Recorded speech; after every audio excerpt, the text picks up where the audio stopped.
同学们，我们学习了各种点缺陷的表示方法，为缺陷反应方程式的书写打下了基础。接着，我们来学习点缺陷反应方程式的书写规则及书写。如同我们常见的化学反应一样，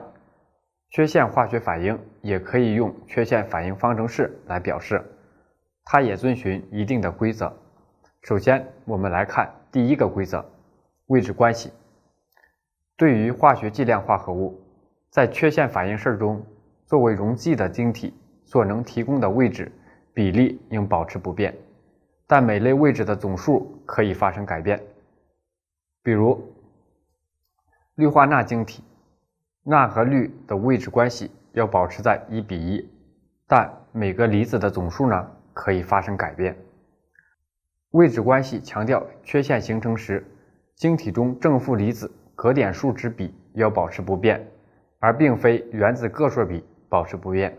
比如，氯化钙溶解在氯化钾中，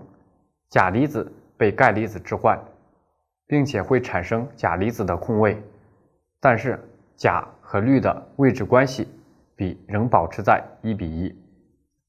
另外，缺陷形成时，晶体中的原子数目会发生改变。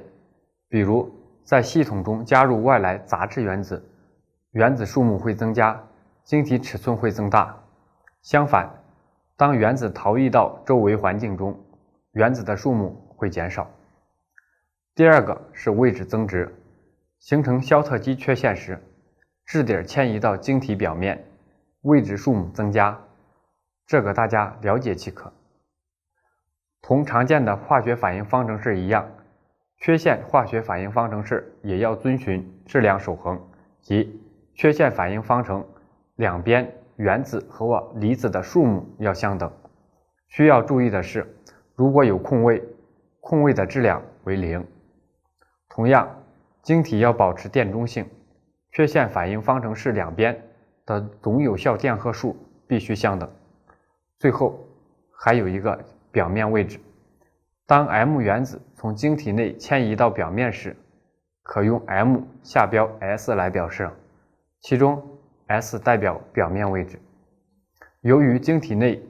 迁移到表面所形成的原子层与原有表面的原子层并没有本质的区别，所以在缺陷反应方程式中，表面位置一般不做特殊表示。下面我们来举几个例子，给大家介绍缺陷反应方程式的书写。首先，我们来看第一个例子：氯化钙溶解在氯化钾中，缺陷反应方程式该如何书写呢？首先，我们先找溶质和溶剂，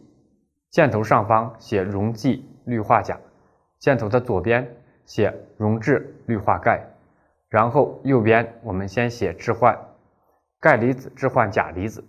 由于钙离子为2价，钾离子为1价，所以该位置处带一个正电荷。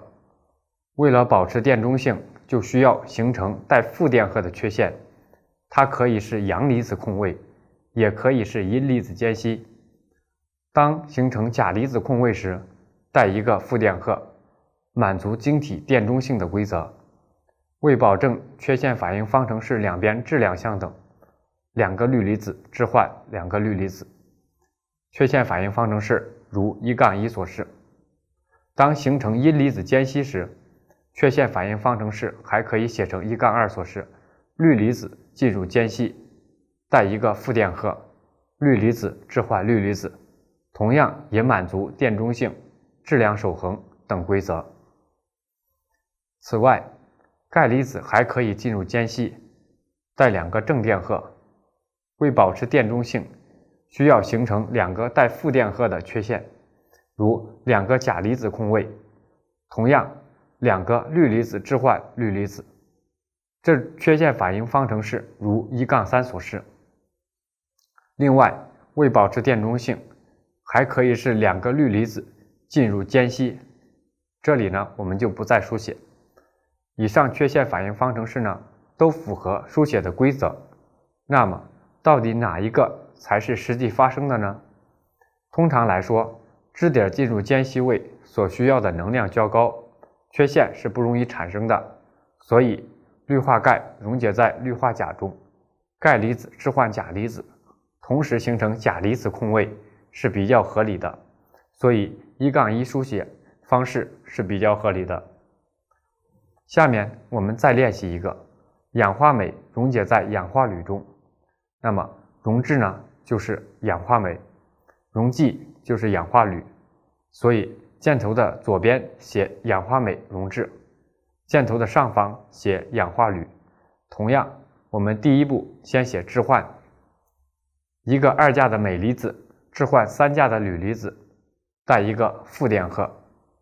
为保持电中性，需要产生带正电荷的缺陷，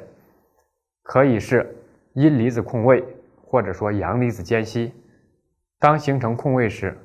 氧离子空位带2个正电荷，为保持电中性，镁的前边需要加个2。为保持质量守恒，氧化镁前边也应该加个2，这样2个氧置换2个氧，反应式如1-4所示。当形成阳离子间隙时，镁离子进入间隙位置，带2个正电荷，为了保持电中性，置换的镁离子前面需要加个2。同样，为了保证质量守恒，氧化镁前面写上3个氧置换3个氧，这样缺陷反应方程式就书写好了。同样，质点进入间隙位比较难发生，因而反应方程式1-4是比较合理的。下面我们来总结一下书写缺陷反应方程式的基本规律。当低价正离子占据高价正离子的位置时，该位置带负电，为了保持电中性，会产生负离子空位或者正离子间隙。而高价正离子占据低价正离子的位置时，该位置带正电荷，为保持电中性，会产生正离子的空位或负离子的间隙。当晶体中剩余的空隙比较少时，比如氯化钠晶体，易形成肖特基缺陷。当晶体中剩余的空隙比较大时，如氟化钙萤石结构，易产生弗伦克尔缺陷。下面呢是几个缺陷反应方程式的书写练习，大家结合这节课讲的内容，根据要求写出相应的缺陷反应方程式。这节课呢我们就讲到这里，同学们再见。